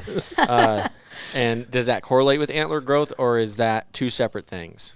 Yeah, so the studies that I'm aware of look at that body mass and look at when that buck actually matures, and they're not going to be putting on additional body mass into future years. And so typically, like, your first year of antler development without additional body growth is going to be 5.5. So years up until through 4, they're still growing their body. Whole body. Right. And so a lot of that energy, a lot of those nutrients are going towards that in addition to their antlers. After that, then more of that resource goes up to that antler growth. So if you can wait for a deer to get through year 4 and then really think about harvesting that as a trophy after that, that's going to be your trophy class, is 5.5 and above. Interesting. Do you have any opinion on what the downhill age is? Because I feel like we have, not that we have a whole heck of a lot that we actually get past that 5.5. I mean, it's hard to get them that age.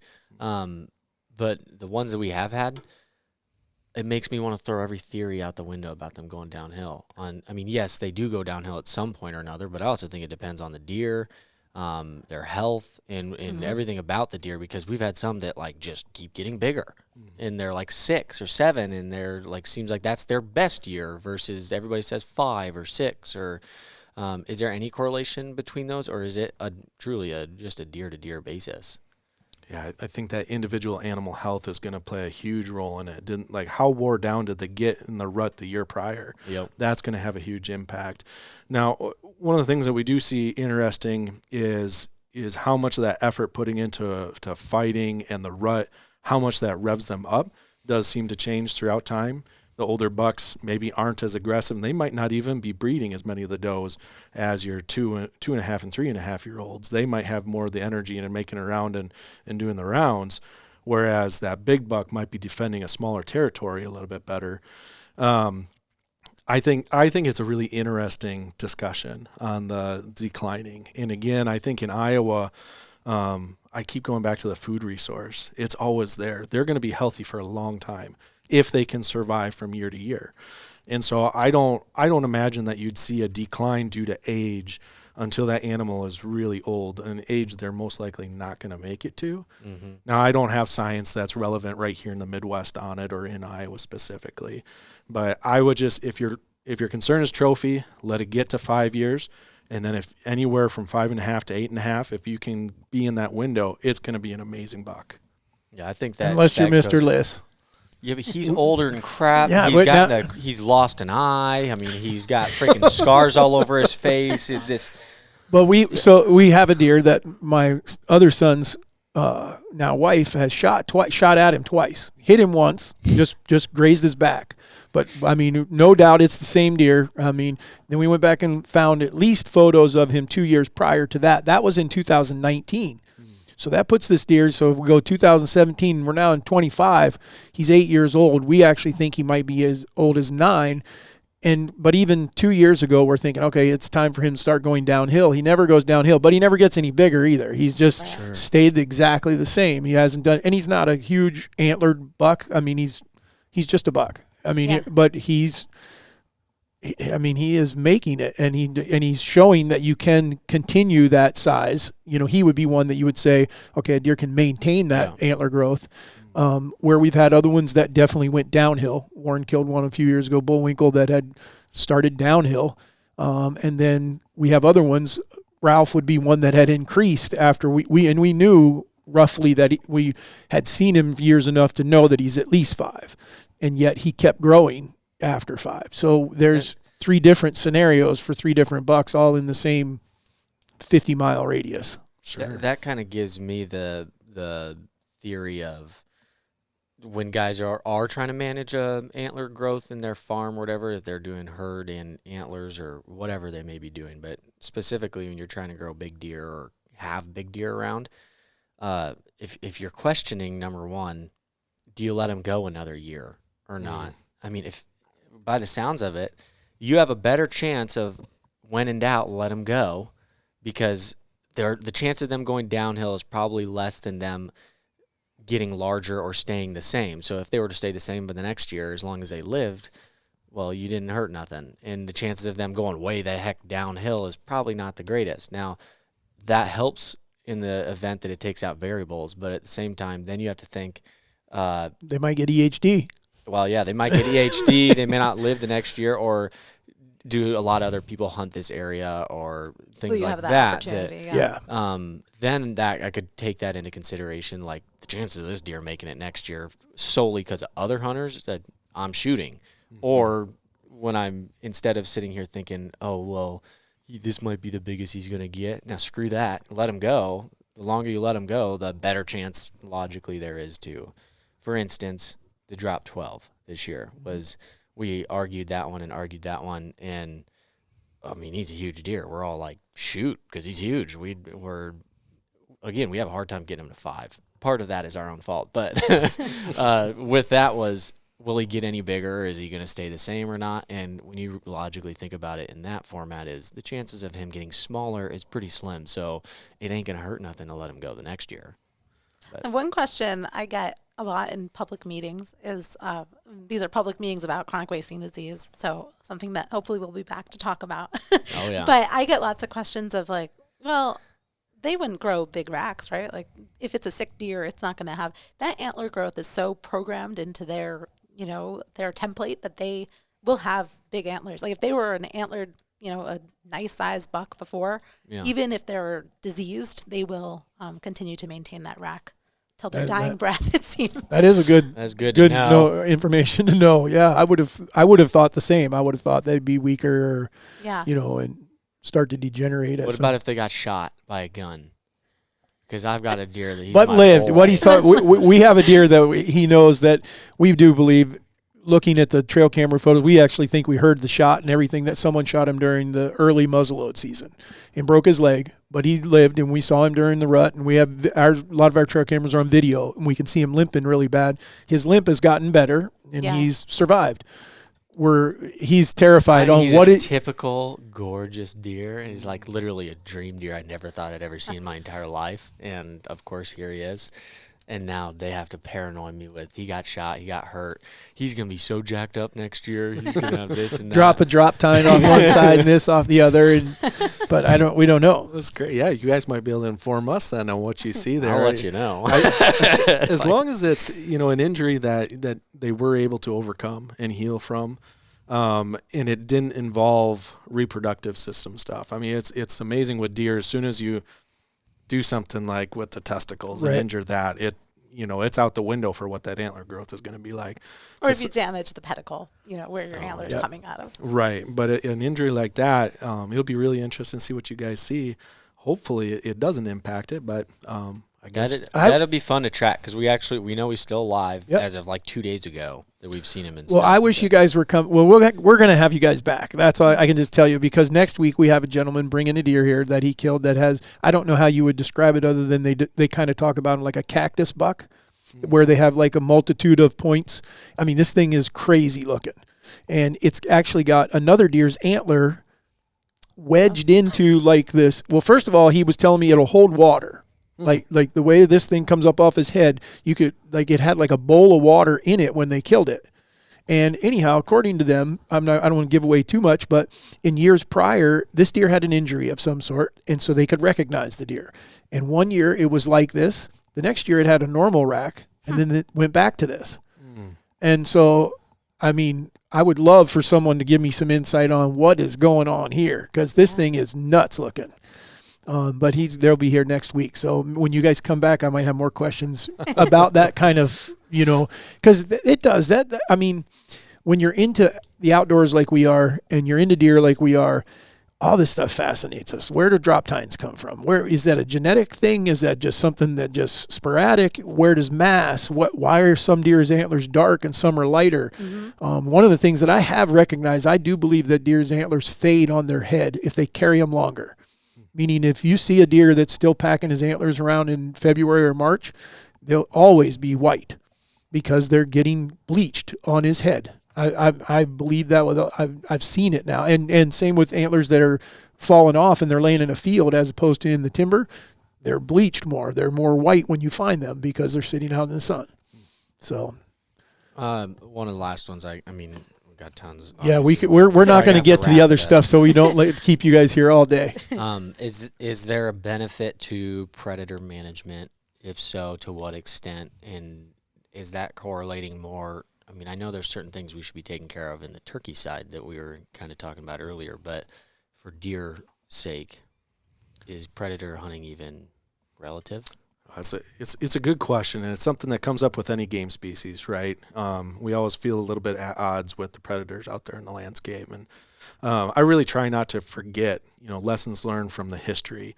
If you're a fan of Aldo Leopold, go back and read his stuff about the land ethic and the green fire and the wolf's eye and his take on when they were doing massive predator, control efforts in places. But that was also a time when we were talking about wolves, bears, mountain lions. I mean, the whole gambit.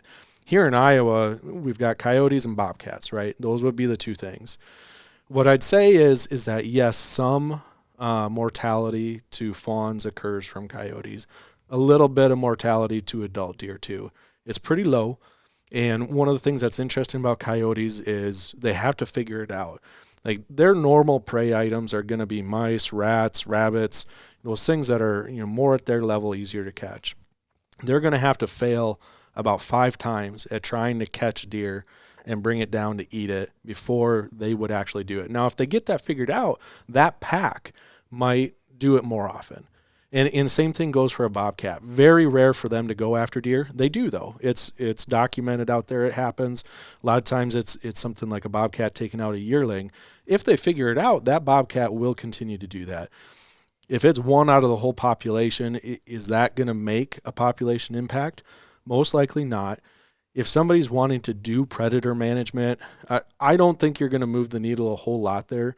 It would have to be extremely intense. It would have to be over a large area. And honestly, depending on what you're looking at, if you're looking at just population, it's going to have to be right before your fawn season. So it's all going to have to be like March, April, May. If you're doing predator management in October, the void's going to get filled. Coyotes are going to move back into the area, and it's going to be the same net result. So it's going to have to be extremely intense. There's a history with coyotes of trying to eliminate them. It's not going to happen. I mean, it would have to be at such a level that it's unprecedented for a single landowner to be able to really do that. Yep. Now, small scale, those months right before fawn season, I think you could probably move the needle a little bit if you're actually concerned about that. I think overall in the counties in Iowa where we have a population that's healthy of deer, it's not a concern. Yeah, I would say with all these, like the game species, a lot of the attention tends to go to predators. But if you have quality habitat and, there's plenty of places for those fawns to be stowed away and that kind of thing, then it should be negligible. And there was one other thing that crossed my mind, but what was it? Well, while you're thinking about it, a lot of times, when we're talking pheasants, you're talking habitat all the time, right? Unfortunately, that conversation has really been moved away from for deer. And in Iowa, habitat is still so important. What your timber looks like. Are you doing timber management? Are you releasing trees? Do you ever do a prescribed fire? What does that edge of timber look like? Is it, disturbed fields, or do you have CRP mixed in with stuff where you have that grassland habitat that makes great fawn bedding? What does that dynamic look like? Or is it a timber that you never do anything with and it's unmanaged? Well, that's a management style, but it might not be as healthy and resilient as other things. And so if that good habitat is out there, it makes the whole system more resilient. And it came back to me. That'd be a whole nother one. The other thing I'd just say with the coyotes specifically, is the concept of compensatory reproduction. So if they're under, attack, they can produce more pups. And so you might end up with aggravating the issue that maybe wasn't that Making it bad to worse, begin yeah. with. Yeah. So That's not good. No, well, it doesn't matter with me. It's not like So, I kill very many. I was gonna, yeah, but if you're shooting at them, they feel threatened, so they go have 10. No, that's not how that works. Oh yeah, that's what she just said. That's how I translated that. Out Now of you made fun of me context. for spikes, and if you keep missing coyotes, we're gonna end up with a whole bunch of them. If I keep hitting coyotes, that means we're gonna end Yeah, up if with we hit more. them, well then they can't go tell the other ones, but otherwise they're You're an spreading. idiot. That's, Guys, did you have anything else? This has been fantastic. I mean, I think Yeah. we touched on some really cool subjects that I know people wanted. That's where all these questions came from. But we have so many more. So again, I would like to put the offer out there at some point that we get you guys back. We're coming up on turkey season. That might be, we might move there and then save the deer stuff to before deer season or something. So, Yeah. but Easton, did you have any more? Because I got a crap load more. yeah, I'm talking about in the time-wise. specific that stuff that we had though. No, I don't think so. I wanted to know about predators because I felt like there isn't really much you could do with it. Gotcha. So, that was about it. Well, good deal. Well, I know Andy said thank you to us before, but I would like to thank not only these two, Andy and Rachel, both from coming from the DNR here in Iowa, but all the DNR officers or fish, wildlife, and parks, whatever you're called, wherever you're at.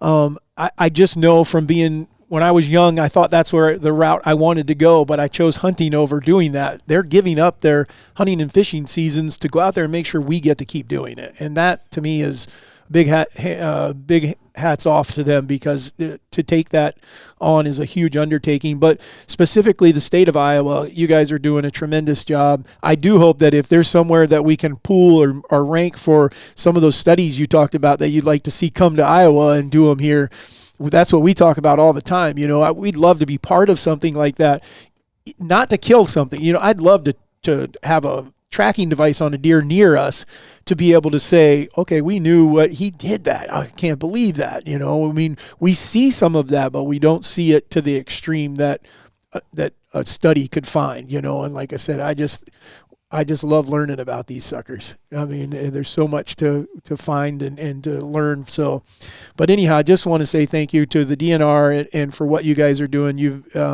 I've lived in 4 states now, and this has been the best.